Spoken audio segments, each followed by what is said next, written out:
안녕하세요. おはようございます。 오늘 이번 주와 다음 주 두 번에 걸쳐서 그 말씀 나누게 되었습니다. 今週から来週にかけて私がメッセージを伝えることになりました。 네, 말씀 바로 들어갈 텐데 들어가기 전에 오늘 본문 일본어로 강사께서 읽어주시도록 하겠습니다. 早速メッセージに入りますが、その前に今日のメッセージの御言葉をパンさんに読んでいただきます。ヨハネの黙示録5章12節から14節を拝読いたします。天使たちは大声でこう言った。ほふられた子羊は力、富、知恵、威力、誉れ、栄光、そして賛美を受けるにふさわしい方です。また私は天と地と地の下と海にいるすべての被造物、そしてそこにいるあらゆるものがこういうのを聞いた。玉座に座っておられる方と子羊とに賛美、誉れ、栄光、そして権力が世々限りなくありますように。4つの生き物はアーメンと言い、長老たちはひれ伏して礼拝した。 요한계시록 말씀 5장 12절에서 14절 말씀입니다. 큰 음성으로 가로되 죽임을 당하신 어린 양이 능력과 부와 지혜와 힘과 존귀와 영광과 찬송을 받으시기에 합당하도다 하더라. 내가 또 들으니 하늘 위에와 땅 위에와 땅 아래와 바다 위에와 또 그 가운데 모든 만물이 가로되 보좌에 앉으신 이와 어린 양에게 찬송과 존귀와 영광과 능력을 세세토록 돌릴지어다 하니 내 생물이 가로되 아멘 하고 장로들은 엎드려 경배하더라. 네. 예배에 대해서 오늘과 다음 주 두 번에 걸쳐서 말씀 나누도록 할 텐데요. 礼拝について今日とまた来週の礼拝にもメッセージを伝えたいと思っています。 뭐 저도 다 잘 아는 것은 아니지만 私も全て知っているわけではないんですけど、 그동안 또 사역하고 계속해서 예배가 무엇일까 고민했던 부분들에 대해서 나누려고 합니다. 今までの私がいつも悩んで礼拝で何であるのかということを皆さんと一緒に分かちたいと思っています。 네, 오늘 제목은 하나님의 마음 앞에 선 예배자입니다. 今日のメッセージのタイトルは神様の御心の前に立った礼拝者っていうタイトルです。 오늘은 예배의 삶, 예배를 드리는 삶에 대해서 먼저 좀 나누고 今日は礼拝の人生、そして人生の礼拝ということで一緒に 다음 주는 삶을 통해서 삶으로 드리는 예배에 대한 부분에 대해서 좀 나누려고 합니다. そして来週は生活を通して捧げられる礼拝というタイトルでまた皆さんと分かち合いたいと思っています。 여기 계신 분들 중에는 예배가 무엇인지 어느 정도 아시는 분들도 계시고 ここにいらっしゃる皆さんの中では礼拝が何であるのかある程度ご存知の方もおられ、またよくご存知ない方もおられると思います。 아직 잘 모르는 분들도 계실 거라고 생각합니다. よくご存知ない方もおられると思います。 그런데 뭐 괜찮습니다. 오늘 모두를 위해서 예배에 대한 말씀을 나누도록 하겠습니다. でも大丈夫です。今日は皆さんのために礼拝に関するメッセージを分かち合おうと思っています。 목사님께서도 늘 강조하시듯이 私たち中島先生もいつも強調しているように 우리 교회의 메인 DNA는 예배와 기도입니다. 教会の私たちの教会のメイン DNA は礼拝とお祈りです。 물론 우리 교회뿐만 아니라 모든 교회에서 예배와 기도는 중요합니다. もちろん私たちの教会だけではなく全ての教会で礼拝とお祈りは本当に大事です。 그런데 그 중에서도 교회의 모든 사역과 역할 중에 딱 한 가지만 뽑으라고 한다면 저는 예배라고 하겠습니다. でもその中でも教会の全ての働きと役目の中で一つを選ばなきゃいけないというんだったら私は礼拝と言います。 왜 그럴까요? なぜでしょう。 대답을 안 하실 것 같기 때문에 제가 말씀드리도록 하겠습니다. 私が説明させていただきます。 저는 이렇게 설명하고 싶습니다. 私はこう説明したいと思っています。 2000년 전에 2000年の前に 예수님이 처음 이 땅에 오셨을 때 イエス様が初めにこの世に来られた時、 그때 이미 시작된 하나님의 나라는 でももう始まった神様の国は 이제 예수님이 다시 심판자로 세상에 다시 오실 때 완성됩니다. これからイエス様がこの世を裁く時、もう一度この世に来られる時完成されます。 저희가 이해해야 될 것은 하나님 나라가 예수님이 오셨을 때 이미 이 땅이 시작이 되었습니다. 私たちが知っておくべきことは、イエス様がこの世に初めに来られた時、もう神様の御国はこの世で始まりました。 하지만 아직 완성되지 않았습니다. でもまだ完成されていません。 그래서 교회를 다니지만 아직도 가끔 애매한 부분이 생기는 것은 그것 때문입니다. ですのでまだ教会に通ってますが、時には曖昧なところもあるような気がするのは、それ不完全っていうわけです。 네. 이 부분에 대해서 다음 주에 좀 더 자세하게 나누게 될 텐데요. この部分においてはまた来週にもっと詳しく説明します。 그렇게 예수님이 다시 오실 때 하나님의 나라가 완성되고 で、イエス様がもう一回来られる時、それが完成されて、 우리가 살던 이 세상은 종말을 맞게 되겠죠.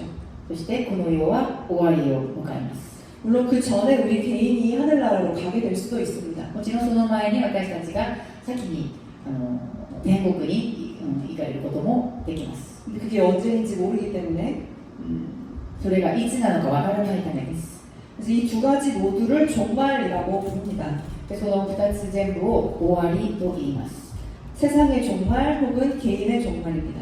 この世の終わり、もしくは個人の終わりです。 근데 어느 쪽이든 모든 것이 다 지나가고 나면 どっちでも全てが過ぎてしまったら、 혹은 우리가 천국에 가게 되면 もしくは天国にいたら、 생각해 보시면 성경 공부도 필요 없고 もう聖書の勉強会もいらなくなりますし、 중보기도도 더 이상 필요 없고 鳥なしの祈りも 전도도 더 이상 필요 없고 伝道も 선교도 더 이상 필요 없고 宣教も 홈레스 사역도 더 이상 필요 없습니다. ホームレスの働きももう必要されてありません。 그냥 그곳은 다 완성된 곳이기 때문에 もう全部完成されたからです。 하나님을 모르는 사람도 없고 神様を知らない人もいません。 집이 없는 사람도 없기 때문에 お家がいない人もいません。 네, 아무런 그런 필요들이 없어지게 됩니다. そういう必要はもうなくなります。 거기는 슬픔도 아픔도 가난도 없고 そこは悲しみも痛みも、そして貧乏もありません。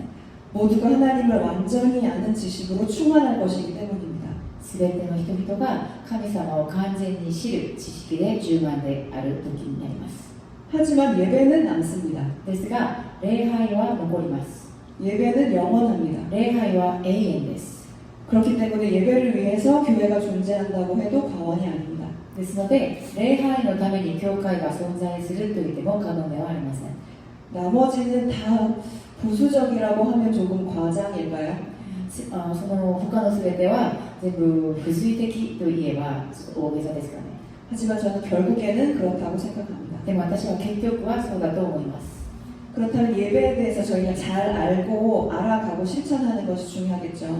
ならば私たちが礼拝に対してよくしてそれを行うことが本当に大切になります。 그래서 이번 주와 다음 주 예배에 대해서 나눌 때 今週と来週2回につけて礼拝のことを分かち合うとき、 처음 들으시는 내용이라면 잘 집중해 주시고 初めて聞く内容でしたらよく集中してよく聞いてくださって、 이미 알고 계신 내용이라면 좋은 정리의 시간이 되시기를 바랍니다. もうご存知な内容ならいいまとめのお時間になりますようお願いします。 우선 그렇다면 예배가 중요한 이유를 조금 더 알아보도록 하겠습니다. では礼拝が大切な理由についてお話ししましょう。 여기 스크린 잘 보이시나요? 이쪽에서? スクリーンよく見えてますか？ 네. 그 이유는 바로 크리스찬의 삶은 시작과 끝이 모두 예배이기 때문입니다. それはクリスチャンの人生は始まりと終わりが全てが礼拝だからです。 모든 것은 예배에서 태어나야 하고 全ては礼拝から生まれ、 모든 일의 끝에는 결국 다시 놀라우신 하나님을 예배하는 일만 남아 있습니다. 全ての終わりには結局驚くべきの神様を礼拝するだけが残っています。 크리스천의 삶도 예배 가운데 하나님을 만나는 것으로 시작되고 クリスチャンの人生も礼拝の中で神様の出会いから始まり、 영적 전쟁, 霊的な戦い、 전도나 선교, 伝道と宣教、 교육, 教育など 봉사 奉仕、 등등 모두 예배와 직결되어 있습니다. それは全部礼拝と直接につながっています。 몇 가지만 예를 들어보겠습니다. なんか例えを見ましょう。 네, 스크린 넘겨주시면 네, 예배와 영적 전쟁이라고 제가 한 부분을 띄워두었는데 역대하 20장 말씀을 읽도록 하겠습니다. メッセージを見れば、礼拝と霊的な戦いについての内容が書いてあります。 네, 저도 읽겠습니다. 백성과 더불어 의논하고 노래하는 자들을 택하여 거룩한 예복을 입히고 군대 앞에서 행진하며 여호와를 찬송하여 이르기를 여호와께 감사하세 그의 인자하심이 영원하도다 하게 하였더니 그 노래와 찬송이 시작될 때에 여호와께서 복병을 두어 유다를 치러 온 암몬 자손과 모압과 세일산 주민들을 치게 하심으로 그들이 패하였으니. Can you read?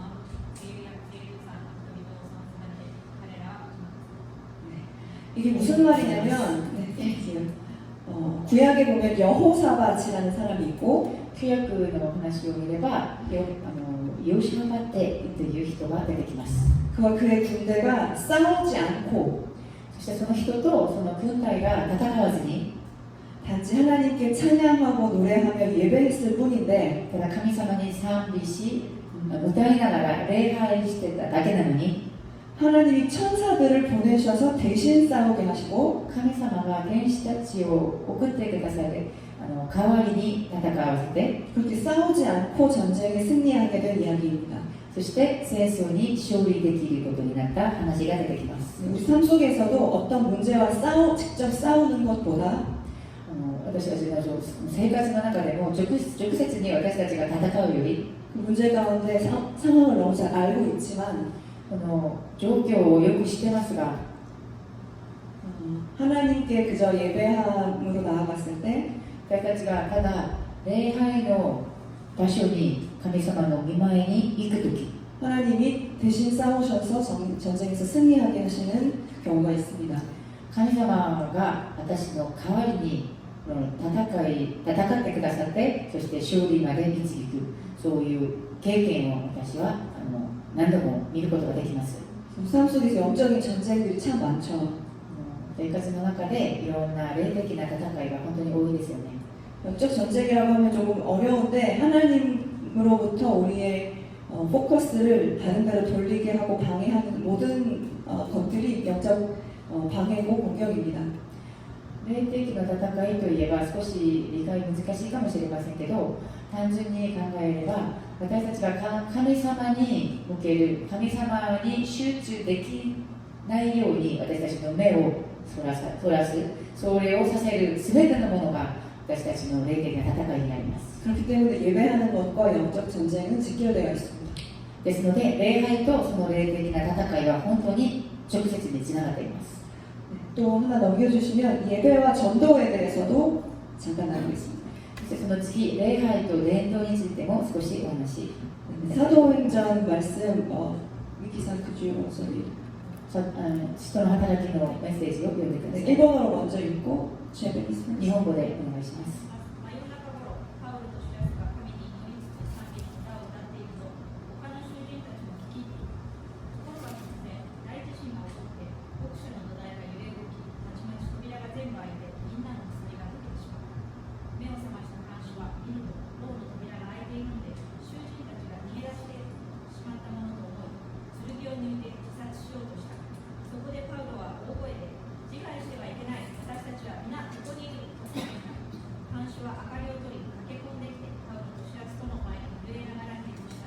そ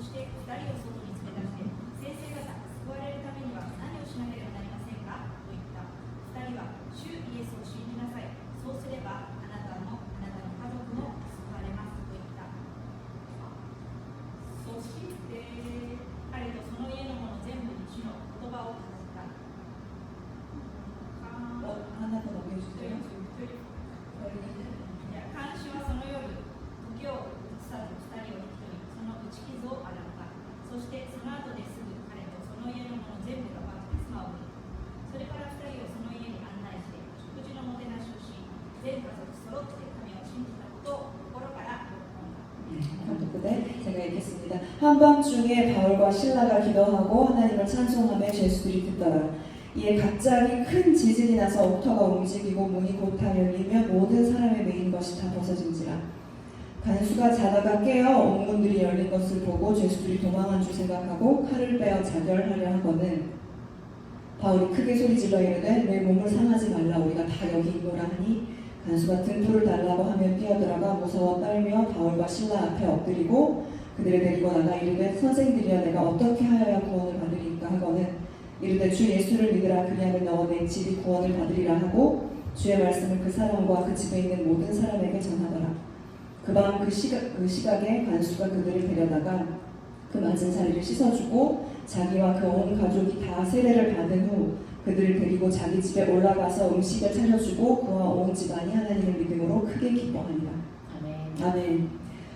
무슨 얘기냐면 どんな話かというと、 네, 바울과 실라가 감옥에 갇혔을 때 パウロとシラスが牢に閉じ込まれた時、 평소처럼 하나님께 그냥 예배했을 뿐인데 ただ普通のように神様に礼拝をしただけなのに 지진이 나서 감옥 문이 열렸고 地震に出て牢の扉が開きました。 감옥 간수는 이제 처벌을 받게 될 위기였기 때문에 その責任感で罪悪感を持ったその看守はそれで自殺しようとしたんですけど、 그 책임감에 자결하려 했던 감옥 간수에게 하나님을 전하게 되었습니다. そしてパウロとシラスはその看守に神様の御言葉を伝えました。 그래서 결국 그 간수와 가족이 하나님을 믿게 되는 결론입니다. そしてその看守とその家族が神様を信じることになる話です。 예배했을 뿐인데 한 가정이 전도되었습니다. ただ礼拝を始めただけなのに全ての家族が伝道されました。 더 많은 예들이 있겠지만 いろんな例えがありますが、 이렇게 전쟁에서의 승리도 戦争からの勝利も 전도도 선교도 伝道も宣教も 교육 教育と 치유 癒し 모두 全てが 그저 우리가 예배했을 때 하나님이 직접 이루어 가시는 것이 옳은 원리입니다. ただ私たちが礼拝した時神様が直接に働いてくださいます。 그리고 예배할 때 이 모든 것이 이루어지는 것이 크리스천의 비밀입니다. そして礼拝する時その全てのことが成し遂げられること、それがキリストの秘密です。 예배가 이렇게 중요합니다. 礼拝はこんなに大事です。 근데 예배라고 제가 얘기할 때 그럼 예배가 어떤 행동을 말하는 것인지 어떤 시간을 말하는 것인지 잘 모르실 수도 있을 텐데 私が今礼拝という時それが特別な時間を言うなのか、それとも特別な行為行いを要求されるのか、ちょっとよく知らない方もおられると思いますが、 오늘 계속해서 나눠보도록 하겠습니다. つけていきます。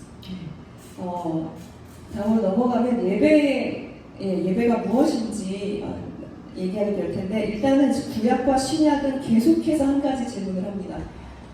これから礼拝の対象についてお話をしたいと思っていますが、旧約と新約は続けて一つの質問をします。 네, 이 다음 슬라이드인가요? 네. 우리는 무엇을 예배할 것인가? 私たちは何を礼拝するのか。 성경을 계속해서 관통하는 주제 중 하나가 이것입니다. 聖書を続けて貫く一つの主題のそれがこれです。 이 주제 중 하나는 예배자 혹은 예배 공동체의 타협과 회복. それは礼拝者もしくは礼拝者コミュニティの堕落と回復です。 이 얘기가 창세기부터 계시록까지 계속 반복됩니다. この話が最初の創世記から最後の黙示録に至ってずっと話されます。 최초의 예배 공동체는 누구일까요? 最初の礼拝の共同体、コミュニティは誰でした誰ですか？ 바로 아담과 하와입니다. それはアダムとエバです。 그런데 최초 예배 공동체였던 아담과 하와가 타락하고 하나님의 은혜로 회복하는 내용이 나옵니다. そしてその最初の礼拝のコミュニティであったアダムとエバが堕落して、そして神様の御恵みによってまた回復されるその内容が出てきます。 또 예배 공동 잘 알려진 예배 공동체였던 이스라엘 백성들도 また礼拝のコミュニティであったイスラエルの民たちが 계속해서 타락하고 회복하고 타락하고 회복하고 続けて堕落してまた悔い改める内容が 저같이 계속 타락하고 회복하고 타락하고 회복하고 私のように何度も堕落してまた回復される悔い改める内容が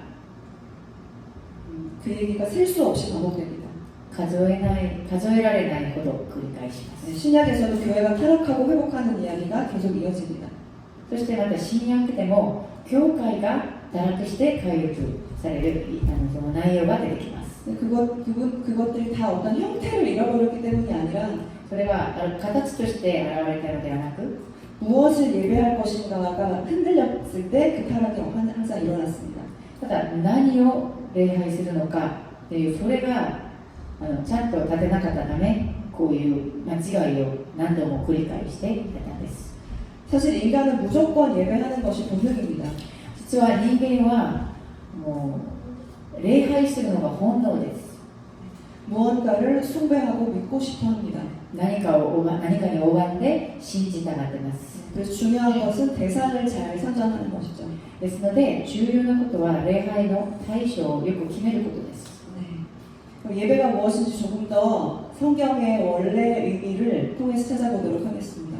礼拝はどんな意味を持っているのかを聖書の中から探してみたいと思います。 네, 아까 그 스크린으로 주시면 worship은 その worship という言葉は 올드 잉글리시로 昔の英語で worship이 합쳐진 말입니다. worth と ship が一緒になった言葉です。 그래서 어떠한 것에게 가치를 부여한다, 가치를 드린다.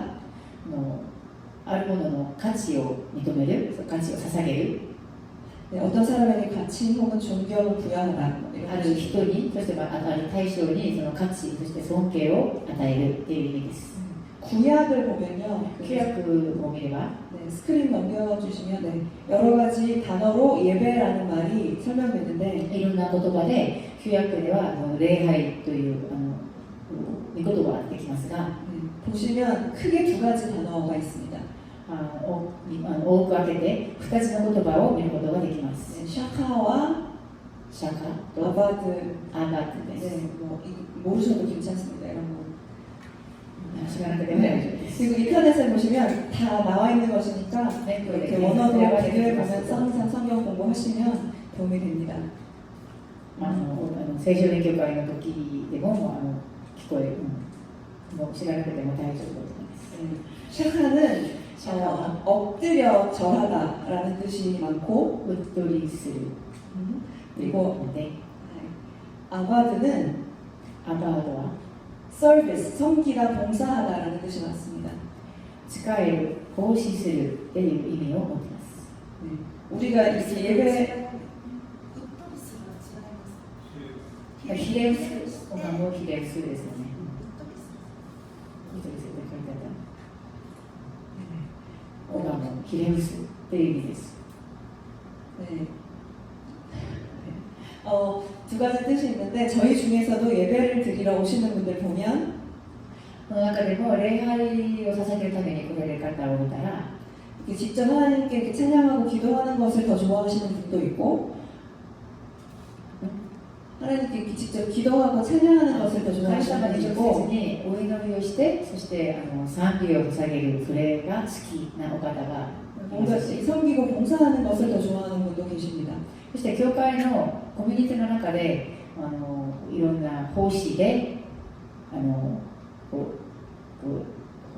奉仕をする方がおられるのも私たちが見ることができます。 그래서 성경을 보면 둘 다 밸런스가 잘 맞아야 된다는 것을 알 수 있습니다.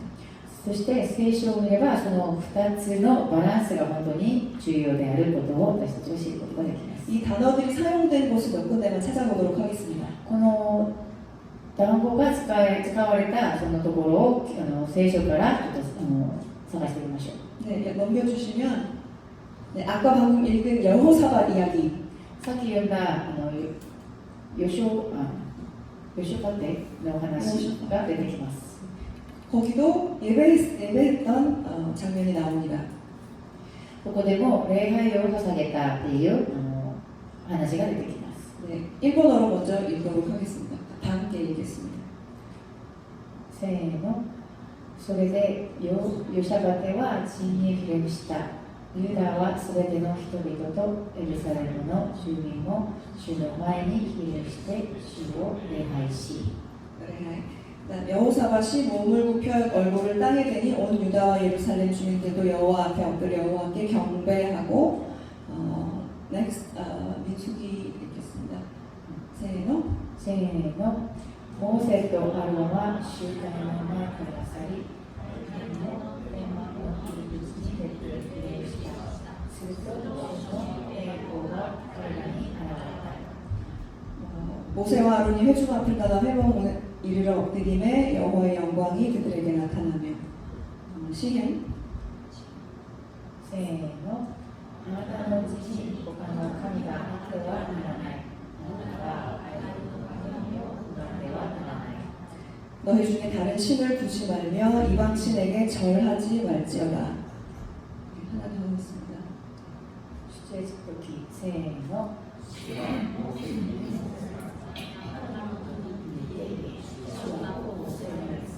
私たちの耳を聞かせ、彼らに私の使いさせるようになってよ。 여호와께서 모세에게 이르시되 너는 바로에게 가서 그에게 이르기를 여호와의 말씀에 내 백성을 보내라 그들이 나를 섬길 것이니라. 네, 이런 말씀들 말고도 수십 군데가 있는데 この以外にも本当にもういろんなところで 대부분 다 엎드려 절하다 혹은 섬기고 봉사하다라는 뜻입니다. ひれ伏して拝する、拝む、そして仕える、奉仕するっていう言葉が聖書の中で何度も出てきます。 신약에 넘어가면 新約に行けば 크게 세 가지 단어가 나옵니다. 大きく分けて3つの言葉が出てきます。 정말 글로벌한 스크린입니다. 네. 黒のスクリーン 네, 첫 번째 가장 많이 쓰인 단어는 프로스쿠네오라는 단어입니다. 一番最初の言葉はプロスクネオという言葉です。 네, 그래서 존경의 표시로 절하다, 엎드리다, 입맞추다라는 뜻입니다. 尊敬の表して拝む、ひれ伏すっていう意味です。 네, 두 번째 라트레이아는 ラプレイヤという言葉です。 하나님께 대한 봉사, 神様に対する奉仕、 그리고 거룩한 어떤 예배 의식의 수행, 聖なる礼拝に対する行いです。 네, 그런 뜻이 있고 레이투르기아라는 단어가 사용되는데 また最後にレイトルギアという言葉が出てきます。 백성을 위해서 사람들을 위해서 일하다라는 뜻입니다. 神のために働くという意味です。 네, 이 세 가지 단어들이 계속해서 예배를 뜻하는 의미로 사용되는데 この3つの言葉は全部礼拝の意味の代わりに使われています。 네, 그 단어들이 사용되는 것도 뭐 수백 군데가 넘고 この言葉が使われているのも本当にもう何百回も出てきます。新約の中で出てきます。 이러한 의미가 담겨있는 구절을 두 군데 같이 또 보도록 하겠습니다. 意味が含まれている箇所を御言葉で今日は探してみましょう。 네, 빌립보서 읽어주시겠습니다. フィリピ人の手紙です。一緒にせーの。それはイエスの皆によって天にあるもの、地にあるもの、地の下にあるもののすべてが膝をかがめ、 하늘에 있는 자들과 땅에 있는 자들과 땅 아래에 있는 자들로 모든 무릎을 예수의 이름에 꿇게 하시고 그리고 요한계시록 네. 続けて黙示録の言葉を一緒に読んでみましょう。せーの。御使いたちは皆ざとその8と4つの生き物の周りに立っていたが、その前にひれ伏し、して 모든 천사가 보좌와 장로들과 내 생물의 주위에 서 있다가 보좌 앞에 엎드려 얼굴을 대고 하나님께 경배하여. 그래서 이걸 다 종합해서 요약하면 これを全部まとめて、もう簡単にすれば、 네, 구약도 신약도 旧約も新約も 이 세 가지로 요약됩니다. 3つで話せます。 네, 무릎 꿇다, ひざまずく、 엎드리다, ひれ伏す、 섬기다. 使える。 그렇다면 우리는 누구에게 무릎 꿇고 엎드리고 섬겨야 할까요? だから私たちは誰にひざまずいてひれ伏して使えるべきでしょう。 결론부터 말하자면 아시다시피 하나님과 結論から言うと、これは神様と、 또 한 가지는 이웃입니다. もう一つは隣人です。隣人です。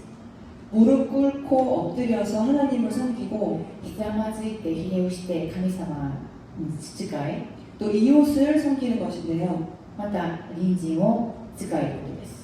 오늘은 하나님을 섬기는 부분에 대해서 조금 더 나누고 今日は神様を使える部分についてもっとお話をして、 다음 주에는 이 이웃을 섬기는 부분에 대해서 이야기하려고 합니다. 来週はその隣人を隣人を使えるそのパートによってもっとお話をしたいと思います。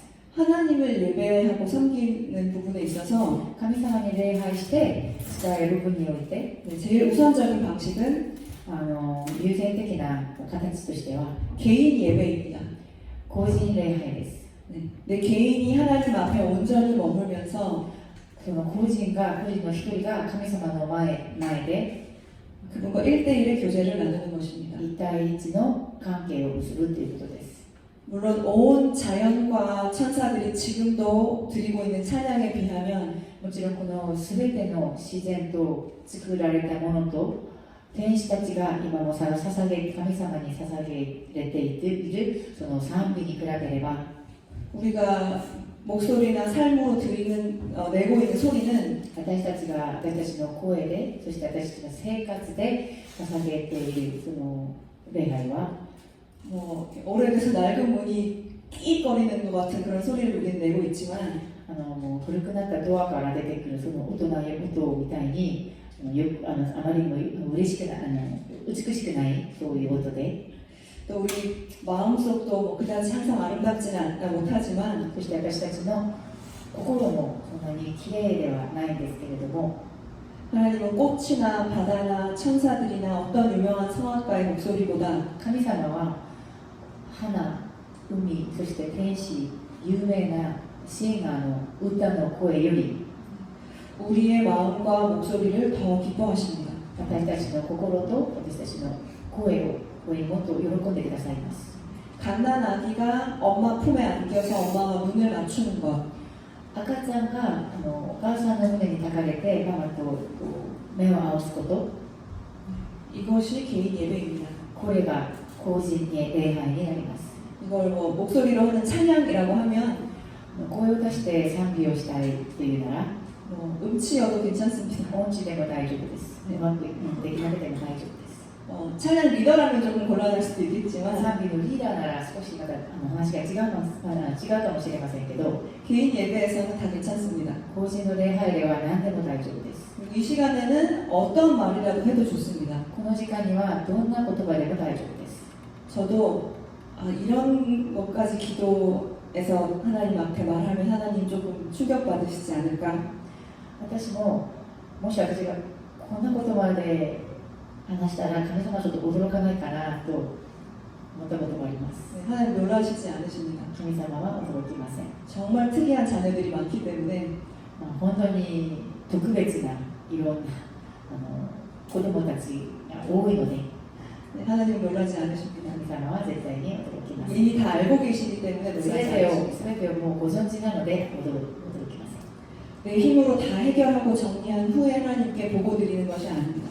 自分の力で全部何でも解決して片付けてそしてそれを神様に報告するのではありません。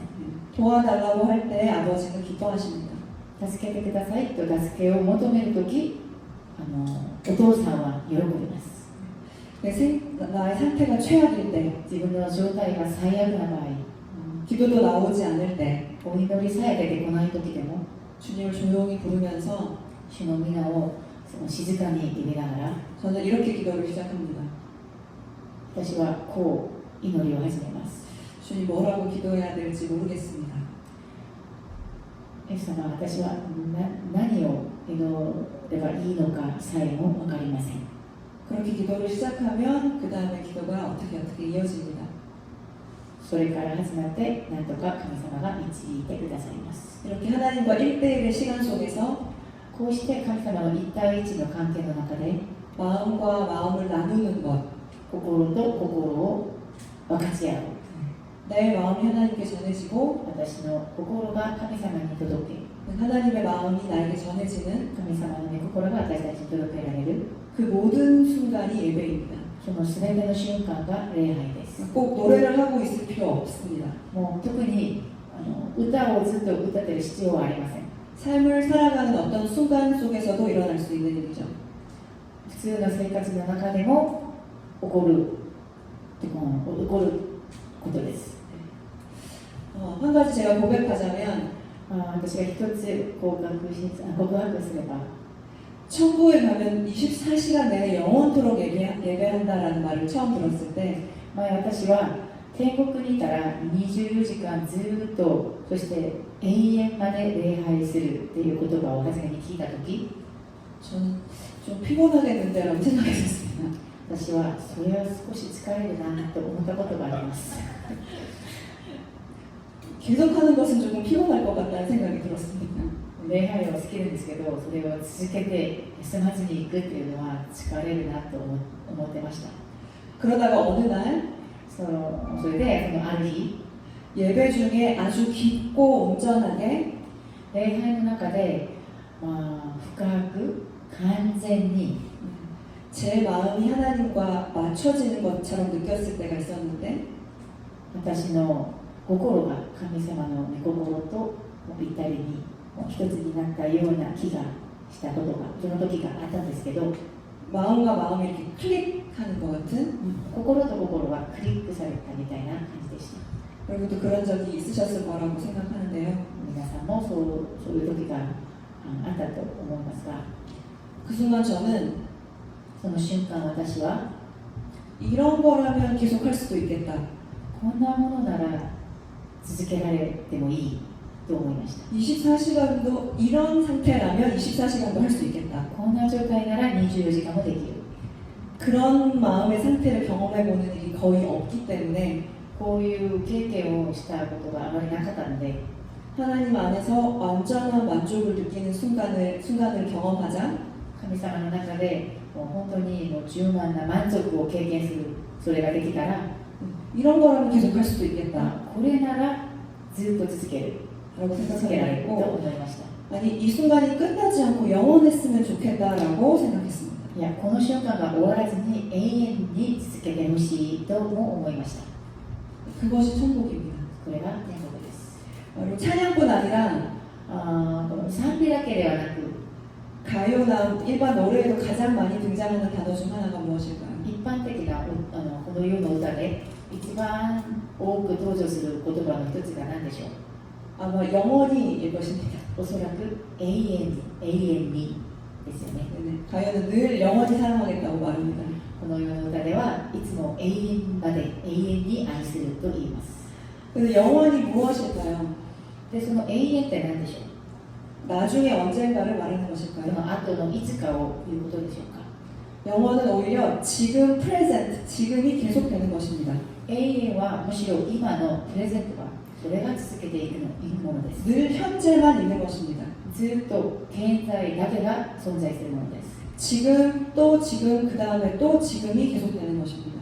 今、また今、そしてその後にまた今だけが存在します。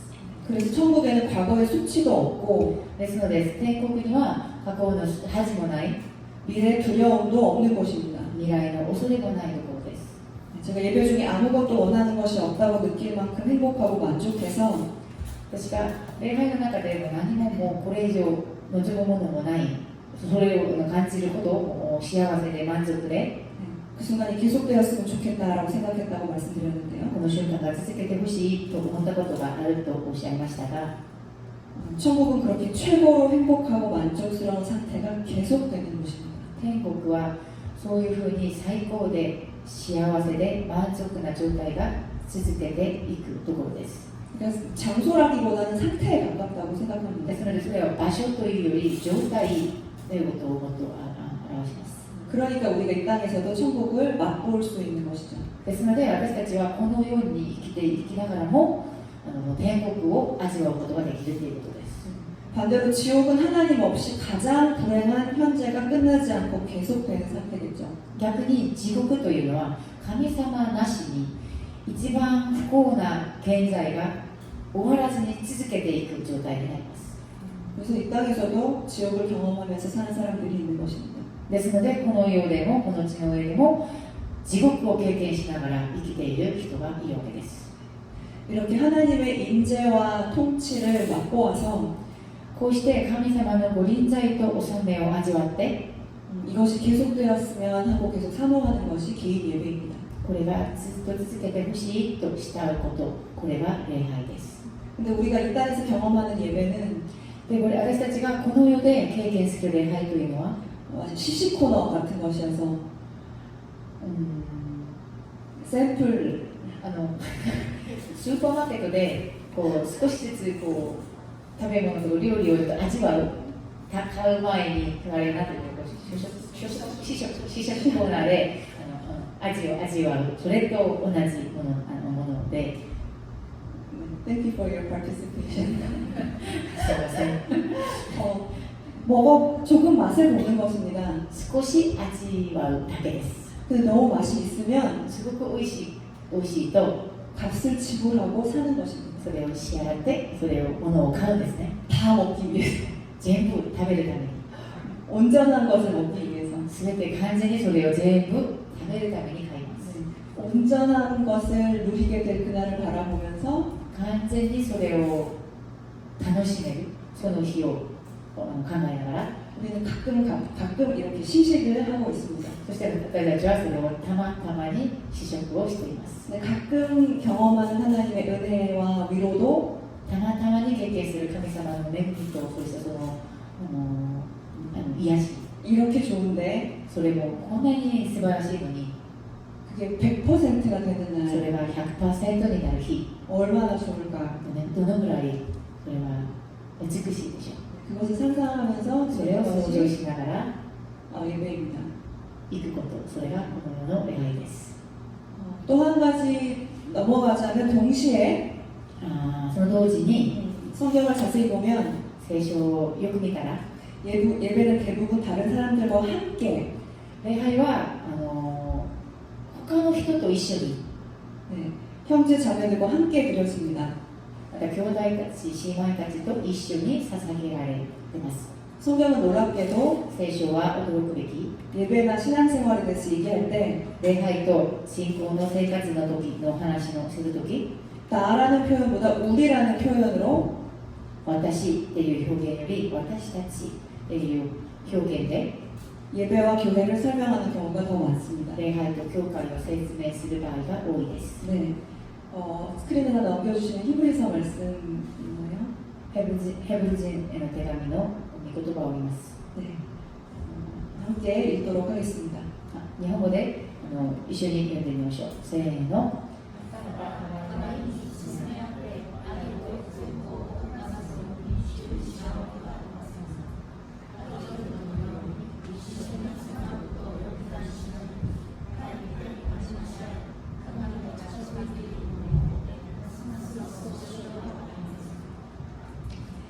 서로 돌아보아 사랑과 선행을 격려하며 모이기를 패하는 어떤 사람들의 습관과 같이 하지 말고 오직 권하여 그날이 가까움을 볼수록 더욱 그리하자. 네. 나 혼자 할 수 있는 것이 아니라는 거죠. 自分一人だけでできるものではないということですね。 그래서 저 혼자도 아무도 없어도 우리 각자 예배할 수 있지만 ですので私たちはもちろんお家で一人で礼拝を捧げてもいいし 이렇게 함께하는 예배도 힘이 있습니다. でも一緒になって礼拝をするとき、もっとその中に力があります。 그리고 집에서 혼자 예배를 드려도 되고 お家で一人で礼拝をされてもいいし、 요즘은 유튜브나 줌도 굉장히 편리하지만 最近は YouTube と Zoom でも便利ですが、 특별한 경우가 아니라면 모여서 예배를 드리라고 성경은 말씀하고 있습니다. その特別な場合じゃなければ、集まって礼拝を捧げるように聖書は教えてくれています。 일단 우리가 연약한 걸 아시기 때문이고 私たちが弱いものであるということをご存知だからです。 그리고 하나님의 백성들이 함께 모였을 때 そして私たちが集まったとき、 특별하게 부어주시는 인재가 따로 있는 것 같습니다. この時特別に注がれる神様の臨在があるからです。 물론 우리가 찬양하지 않아도 もちろん私たちが賛美しなくても、 땅에서는 모든 피조물이 쉬지 않고 창조주를 찬양하고 この世では神様に作られたすべての被造物が休まず創造主に賛美して、 각자의 소리로 거룩하다 거룩하다 거룩하다를 외치고 있습니다. それぞれの声で聖なる聖なる聖なるを叫んでいます。 지금도 계속해서 그렇게 하고 있습니다. 今でもそうであります。 하늘 위에서는 모든 천군 천사가 비교할 수 없는 천상의 예배를 끊임없이 드리고 있습니다. そして天の上ではすべての天軍天使がもう比べられないぐらいのもう素晴らしい天上の礼拝を休まず捧げています。 그런데도 우리도 그 영광스러운 일에 초대된 것입니다. ですが私たちもその素晴らしいイベントに招待されたものです。 여러분 중 우리 중에 누구 하나라도 제외되지 않기를 바라는 것입니다. 皆さんの中で誰一人も除かれない外れないようにと願っています。 네, 백악관 화이트하우스나 VIP only 같은 파티에 초대된 것과는 비교도 되지 않는 놀라운 자리입니다. ホワイトハウスとかVIP オンリーのパーティーに招待されたものとは比べられないそういうパーティーです。 하나님이 초대한 파티이기 때문에 それは神様が招待したパーティーだからです。 그리고 우리의 개인의 삶이나 이 세상이 모두 끝난 후에도 そして私たちの個人の人生やこの世が終わったその後にも 예배는 영원히 계속됩니다. 礼拝は永遠に続けます。 창세 전부터 영원까지 천상에서 예배는 계속되고 있습니다. 創造の前から永遠まで天国への礼拝は続けています。 영원의 예배는 셀 수 없이 많은 무리의 예배일 것입니다. 永遠の礼拝は数えられないほどの多くの群れの礼拝です。 모든 성도와 온 우주가 드리는 예배일 것입니다. すべての人々とその生徒と宇宙が捧げられるそういう礼拝に参加することになります。 그렇게 저도 굉장히 혼자 있는 시간이 많이 필요한 내향인인데 ですので私も個人的には一人の時間が本当に必要なそういうタイプの人なんですけど 그래서 믿으실 수 없을지 모르지만 같이 모여서 하고 큰 소리로 기도회를 하는 것도 저는 때로는 힘이 듭니다. ですのでたまにはみんなで集まって大きな声でお祈りをしたり何かをリードしたりするのが私にはたまにはきつくなる時もあります。 하지만 계속해서 그 천국에서 드려진 예배가 어떤 것인지 알기 때문에 でも天国で私たちが捧げられるそういう礼拝がどんなものかということを私は知っているので 그 모델에 저를 맞춰가는 것입니다. そのモデルに私自身を合わせていく訓練をしています。 그렇게 ですので 나 내 방에서 나 혼자만 예배하고 싶어 私は自分一人で私の部屋で礼拝したい 라는 태도를 고수한다면 その態度をもう捨てられないんだから 나중에 천국에 가서 많이 곤란하실 수도 있습니다. 後で天国に行って少しちょっと大変になるかもしれません。 적응하기가 어려우실 수도 있습니다. 慣れるのに時間がかかるかもしれません。 네. 물론 천상에서는 もちろん天国では 우리도 私も私たちも 우리 私 주변 の 사람들도 周りの人たちも 지금과는 전혀 다른 今とはもう本当に違う 온전하고 더 아름다운 모습일 本 것이기 当に綺麗 때문에 で美しい姿になりますので 네, 걱정하지 않으셔도 됩니다. 心配はいりません。 네, 함께 예배하게 됩니다. 一緒に礼拝することになります。 그리고 그것을 지금부터 연습하는 そし 것입니다. てそれを今から練習をするんです。 저는 이런 상상을 하곤 합니다. 私はたまにこういう想像をしてみます。 혼자서도 매일매일 늘 예배하던 사람들이 一人でもどこでもいつも礼拝しているそういう礼拝者たちが 그 감격을 그대로 가지고 와서 その感激をそのまま持ってきて이 회중 예배를 드린다면 回収礼拝でみんなで礼拝をするんだから 그 갈급함과 간절함과 사모함을 그대로 가지고 와서 切なさとその愛のその気持ちをそのまま持ってきて礼拝に参加するんだから 그 desire, 그 열망들이 합쳐진다면 この気持ちが一緒になって一つになるんだから 그 예배에는 어떤 일들이 생길까? その礼拝にはどんなことが起きるんだろう 그런 일들이 사실 조용히 보이지 않게 늘 일어나고 있다고 믿습니다.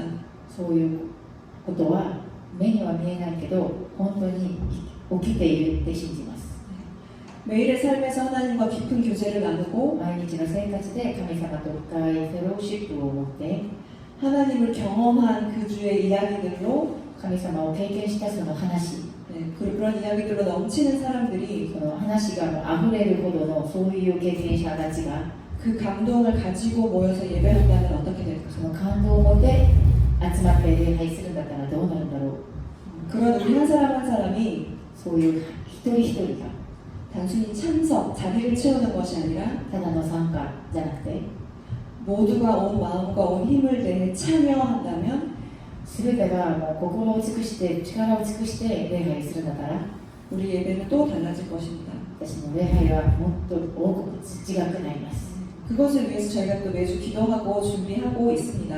でそういう礼拝のために私たちが1週間の間お祈りをしてもっとしたい求めることです 한 장 넘겨주시면 오늘의 제목을 다시 한번 읽어보겠습니다. 今日のメッセージのタイトルをもう一度一緒に読んでみましょう 이번 주에도 다음 주에도 메시지는 같습니다. 今週も来週もメッセージのタイトルは同じです 예배는 하나님의 마음입니다. 礼拝というのは神様の御心です 우선 개인 예배와 회중 예배, まず個人礼拝と回収礼拝 하나님의 마음이 드러납니다. その中で神様の御心が表します 그리고 우리의 마음도 전해집니다. そして私たちの心も伝わります 예배는 이렇게 마음입니다. 礼拝はこうして心です 동시에 예배는 또 표현입니다. 同時に礼拝は表現です 모든 관계 안에서 全ての関係の中で 마음이 없는 표현, 心がない表現と 표현이 없는 마음, 表現がない心 둘 다 불완전합니다. それは2つとも全部不完全であります 예배도 礼 마찬가지입니다. 拝も同じです 신앙생활은 하나님과의 관계이기 때문인데요. 信仰生活は神様との関係だからです 어떠한 형태의 예배라도 どんな形の礼拝でも 하나님의 마음과 우리의 마음이 오고 가야 합니다. 神様の御心と私たちの御心が合うべきです 정직한 마음, 正直で 또 가난한 마음, 貧しい心 그런 재료들을 잘 준비하고 そういう材料をよく準備して 또 그것을 잘 표현해야 합니다. そしてそれをよく表現するべきです 플레이팅을 잘 해야 되는 것처럼. 表現をよくするべきです 그래서 우리는 예배를 위해서 시간을 내고 ですので私たちはその礼拝のために時間を作り 찬양 연습도 하고 賛美の練習をして 자막도 字 만들고 幕を作り 청소도 하고 礼拝での掃除をして 여러 가지 준비를 하는 いろい 것입니다. ろ準備を行うことです 마음을 잘 표현하기 위해서죠. 自分の心をよく表現するためです 그리고 이 모든 것에서 중요한 것은 본질, そしてこの全てのものから一番大事なのはその本質 곧 하나님의 마음을 놓치지 않는 것입니다. 神様の御心を見逃さないことです 네, 말씀 마치면서 한 가지 이야기를 들려드리도록 하겠는데요. 今日のメッセージをまとめながらその一つのお話ストーリーを本当に分かち合いたいと思ってますが 옛날 어느 마을에 교회가 있었습니다. 昔のある町に教会がありました 예배 시간이 돼서 준비를 하는데 礼拝の時間になってその準備をしているうちに 어디서 고양이가 한 마리 나타났습니다. そこから猫一匹が現れました 고양이가 교회 안을 이렇게 돌아다녀서 준비에 방해가 되어서 猫があまりにもそのこの礼拝の中を歩き回ってそれが礼拝の準備が邪魔になって 고양이를 한 분이 이렇게 의자에 묶었습니다. そのある一人が猫を教会の椅子に縛っておきました 예배가 끝나고 礼拝が終わって 그 다음 주가 되었습니다. その来週になりました次の週になりました 우리 찬양팀처럼 예배 준비를 하고 있는데 賛美チームのようにまた礼拝の準備をしている時 고양이가 또 왔어요. 猫がまた来ました。 그러니까 누가 고양이를 의자에 또 잘 묶어 두었습니다. そして誰かが猫を椅子によくしまって礼拝を捧げました。 근데 이렇게 몇 번이 반복되자 それが何度も繰り返して 그것이 루틴이 そ 되었습니다. れがルーチンになりました。 그리고 예배 참석자들은 で礼拝の参加者たちは 이제 고양이를 기다리고 小屋の猫を待って 오면 의자에 묶고 예배를 시작했습니다. 猫が来たら椅子にしまってそれから礼拝を始めました。 그리고 교회에 나중에 새로 온 사람들은 そして後で新しく教会に来た人は 예배를 시작하기 전에는 고양이를 의자에 묶는 것이구나라고 생각했습니다. ああ礼拝を始まる前にはいつもこの猫を椅子に縛っておくことなんだなと思いました。 그렇게 오랜 세월이 지나고 それで時間が長い時間に経って 그것이 전통이 それ 되었습니다. は伝統になりました。 아무도 질문하지 않았기 때문입니다. 誰も質問しなかったからです。 이것이 꼭 필요한 こ 것인지 れが本当に必要なのか、 아니면 상황에 따라서 하게 되는 것인지 それともそれが状況によってすることになったのか、 질문하지 않았기 誰 때문에 も質問しませんでした。 그러다가 そうしているうちに 어느 날은 예배 시간이 되었는데 ある日礼拝の時間になったのに 고양이가 오지 않았습니다. 猫がもう来ませんでした。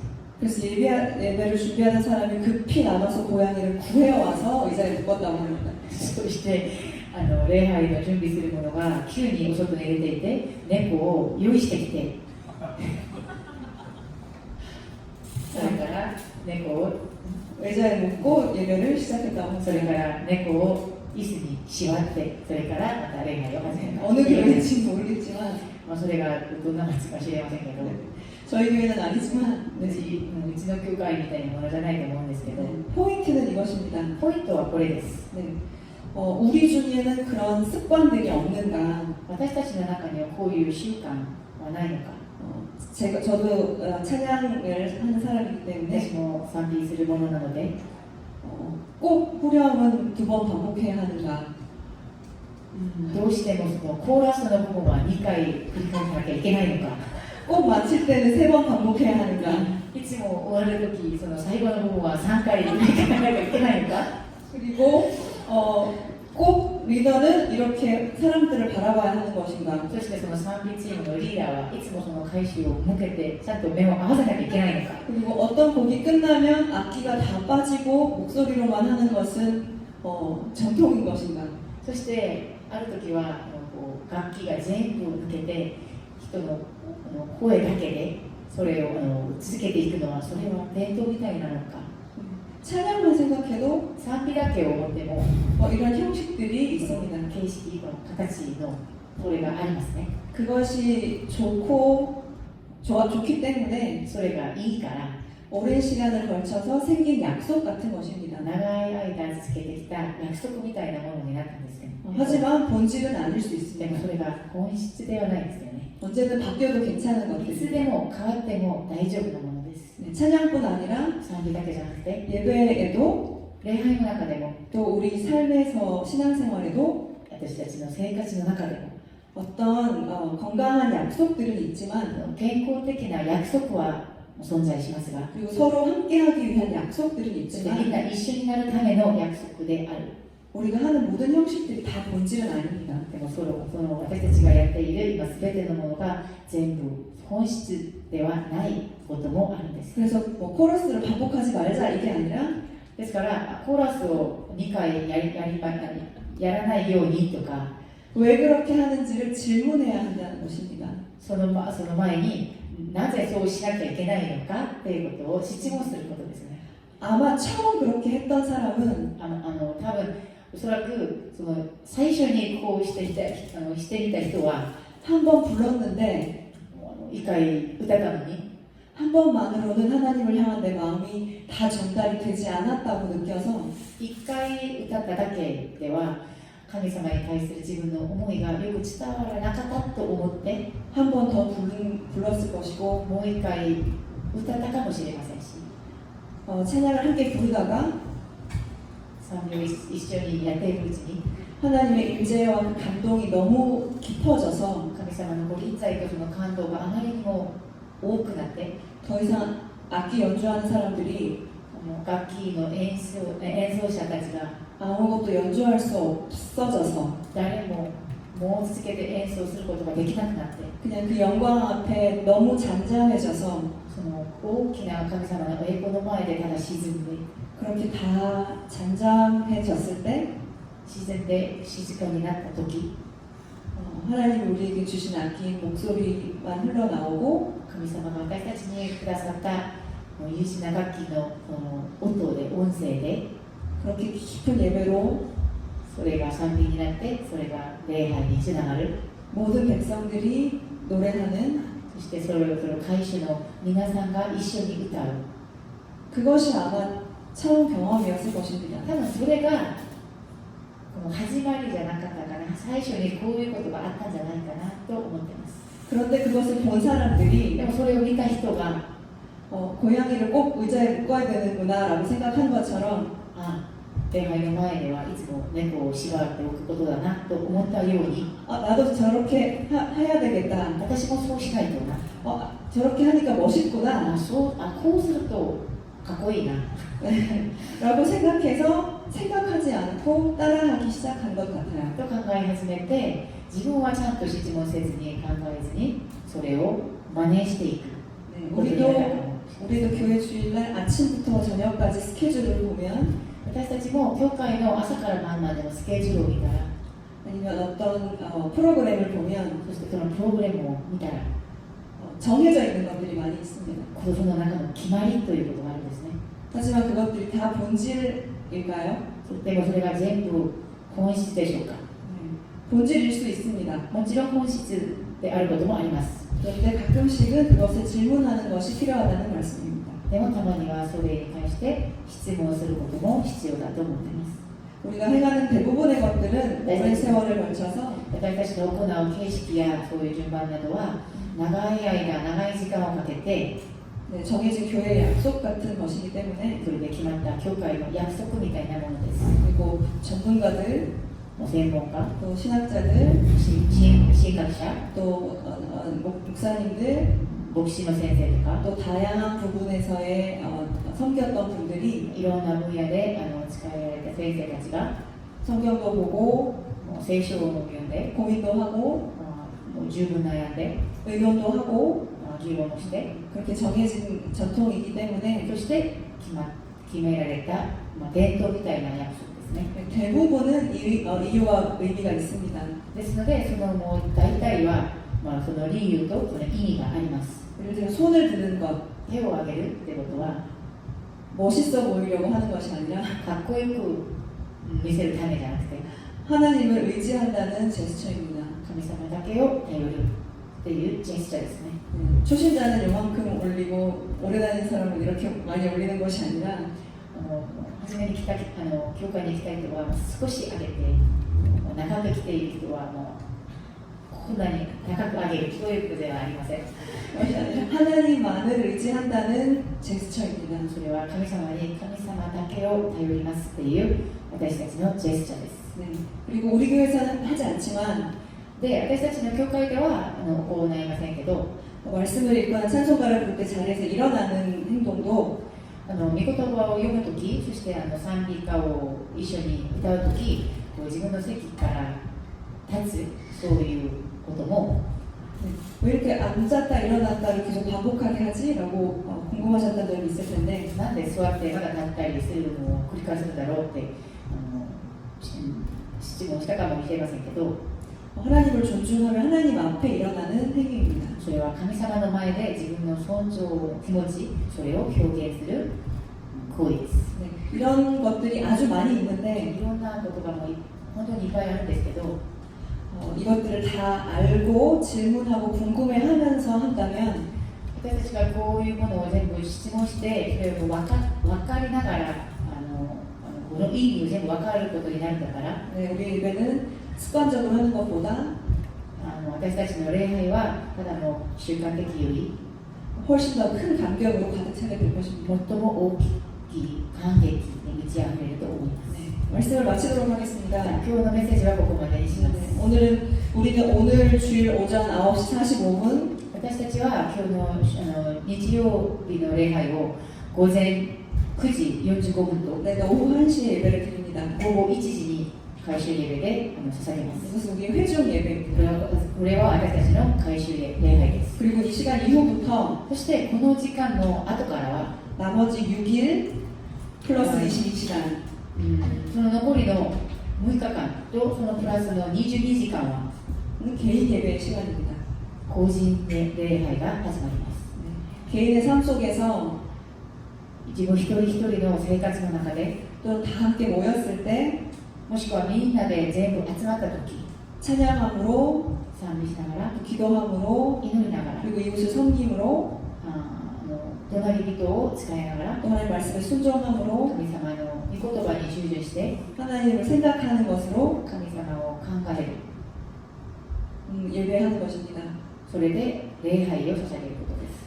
하나님 앞에 무릎 꿇어 엎드려 섬기는 것 神様の前でひざまずき、ひれ伏して使えること、 이것이 예배입니다. これが礼拝です。 하나님께 나아가고 神様に進んでいき、 하나님의 마음을 만나고 神様の思い、その御心に合い、 네, 내 마음을 또 하나님께 드리고 自分の心が伝わってきて、 하나님의 마음이 부어져서 神様の御心が私に注がれる、 또 한 번 변화되는 も 것 う一回自分自身が変わること、 그 경험이 있는 모든 순간이 예배입니다. その経験があるすべての瞬間が礼拝です。 우리 모두 私たちみんなが 이 길을 계속해서 함께 기쁨으로 걸어가면 좋겠습니다. この道を続けて一緒に喜びを持って歩けたらいいなと思っています。 네, 우리 잠깐 기도하실 때 크리스티 찬양하면서 しばらくお祈りしますが、その中賛美チームの皆さんたち来てください。 네, 찬양하면서 할 때 찬양팀 준비하시는 동안 우리 말씀을 생각하시면서 잠깐 또 조용히 개인적으로 기도하겠습니다. 賛美チームの皆さんが用意してくださるその間、私たちは静かに神の今日の御言葉とメッセージを思い出しながらしばらくお祈りの時間を持ちたいと思います。